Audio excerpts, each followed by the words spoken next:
Somewhere in the desert, before a word was even written down about it, a mother gave birth. And in some ancient societies, the very first question anyone asked wasn't, is the baby healthy?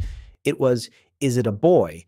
Because if the answer was no, in some places, at some points in history, that baby's life could already be over before it truly began. This isn't a myth. This isn't exaggeration for the sake of a video. This is one of the darkest, most uncomfortable, and most historically documented practices in human history. And it happened across multiple civilizations in multiple centuries for reasons that are more complicated and more human than you might expect. So why did this happen? Why would a parent, a mother, a father choose to end the life of their own daughter? Let's dig into the uncomfortable history of female infanticide and what it actually reveals about the ancient world.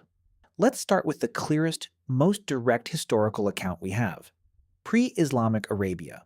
In parts of the Arabian Peninsula, before the rise of Islam in the 7th century, there's well-documented evidence of a practice called al-banat, which translates roughly to the burial of daughters.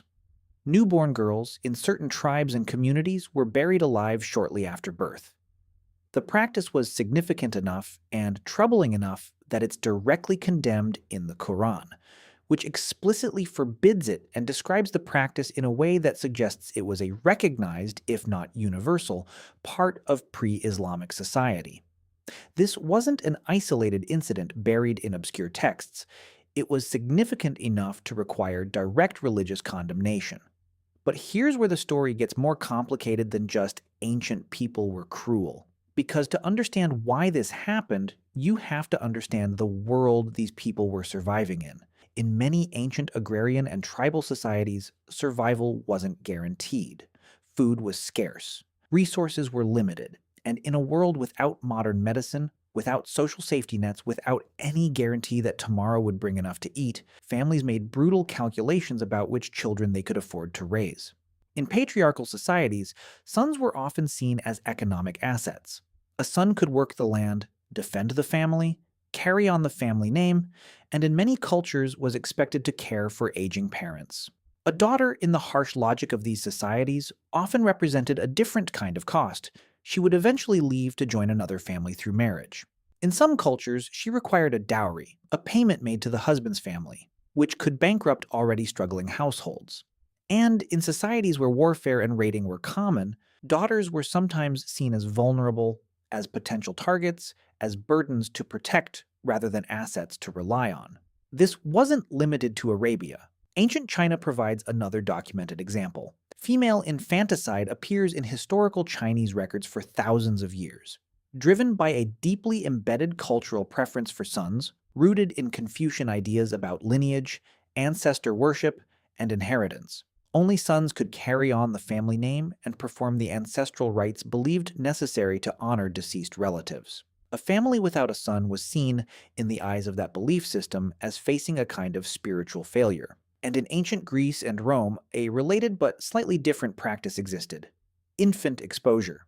Unwanted infants, disproportionately female, were sometimes left outside, exposed to the elements, to die, or, in some documented cases, to be found and raised by someone else, often into slavery. Greek and Roman texts reference this practice with unsettling casualness, treating it as an accepted, if not celebrated part of family planning. So now you might be asking, was this universal? Did every ancient society do this? No, and this matters enormously. Most ancient cultures did not practice systematic female infanticide. Many valued daughters deeply, integrated them fully into family and community life, and built entire mythologies and religious systems around powerful female figures. This wasn't a universal human default. It was a response, a brutal and specific response, that emerged in particular economic and cultural conditions, in particular places at particular times. Which brings us to the deeper question underneath all of this. Why? Not why in a historical sense, but why biologically, economically, structurally did some societies land on this horrifying solution while others didn't? The answer seems to come down to a combination of factors working together, like ingredients in a very dark recipe. Extreme resource scarcity, where every additional mouth to feed was a genuine threat to the survival of the entire family. Rigid patriarchal inheritance systems, where only sons could legally own land or carry a family's status forward. Dowry systems, which turned daughters into a looming financial burden rather than a source of support. And military or tribal cultures, where physical labor and combat ability were valued above almost everything else. And daughters were perceived, rightly or wrongly, as less able to contribute in those specific ways. None of this makes the practice acceptable. None of it erases the horror of what happened to countless infant girls throughout history. But understanding the why matters, because it reveals something uncomfortable about human behavior in general.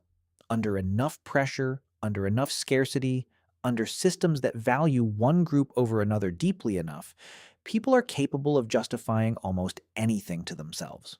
And here's the part of this story that actually matters for today. This isn't purely ancient history. Son preference and its devastating consequences didn't disappear with the ancient world.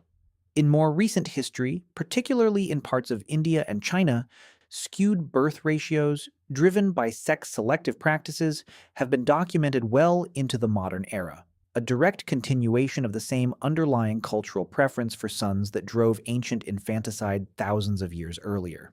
The methods changed. The underlying belief system in some places took much longer to fully disappear. So why does this story matter? Not to shock you, and not to paint ancient humans as uniquely monstrous, because in different circumstances, under different pressures, human behavior has proven itself capable of terrible things in every era, including our own. It matters because it shows us how deeply culture, economics, and survival pressure can shape even our most basic instincts, including the instinct to protect our own children. The fact that this practice existed and the fact that it eventually became widely condemned, banned, and rejected across the vast majority of human societies tells its own story. A story of how far human moral thinking has traveled. A story of religious and cultural movements that explicitly stood up and said, "This stops now." A story that reminds us that progress isn't just about technology or medicine. Sometimes it's about a society collectively deciding that a life is a life, regardless of what's between it and survival. The history of female infanticide is uncomfortable to sit with, but it's a part of human history worth understanding.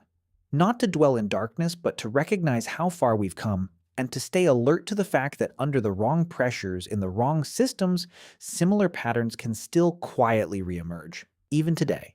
If you found this history as important to understand as we did, don't forget to like the video and subscribe for more honest deep dives into the parts of human history we don't talk about enough.